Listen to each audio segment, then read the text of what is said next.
नमस्ते सर्व ताईंना.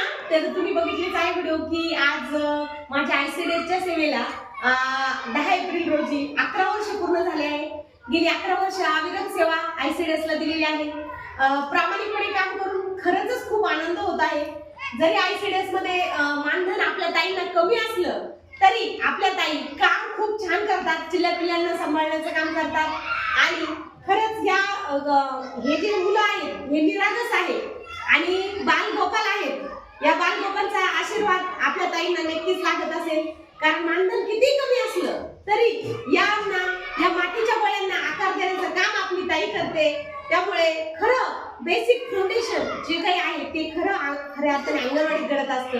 आणि मी खरंच स्वतःला नशिबान समजते ताईंनो की हे पुण्याचं काम करण्याची जबाबदारी आपल्या तमाम महाराष्ट्रातील अंगणवाडी सेविका आणि मदतनीस ताईंच्या याच्यावर आलेली आहे.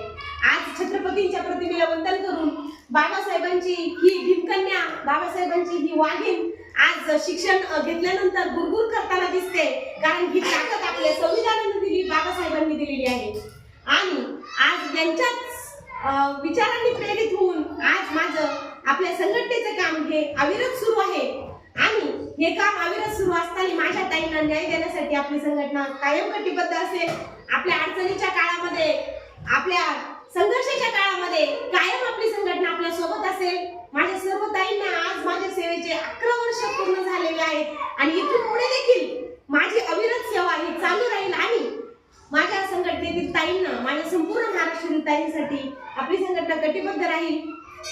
आणि सगळ्या ताईंना न्याय मिळवून दिल्याशिवाय आपली संघटना शांत बसणार नाही, असं आज मी या सेवापूर्तीच्या निमित्ताने माझ्या ताईंना सांगू इच्छिते. आणि खरंच खूप छान वाटतं आज या मला खरंच छान वाटतंच, पण परंतु अभिमान खूप वाटतोय का माझ्या ताई या हलाखीचं जीवन जगत असताना देखील माघार घेत नाही. भाकरी बनवण्यापासून तर भाकरी कमवण्यापर्यंत माझी ताई हिंमत ठेवते. माझ्या ताईच्या या हिमतीला माझा सलाम आहे. धन्यवाद ताईंनो.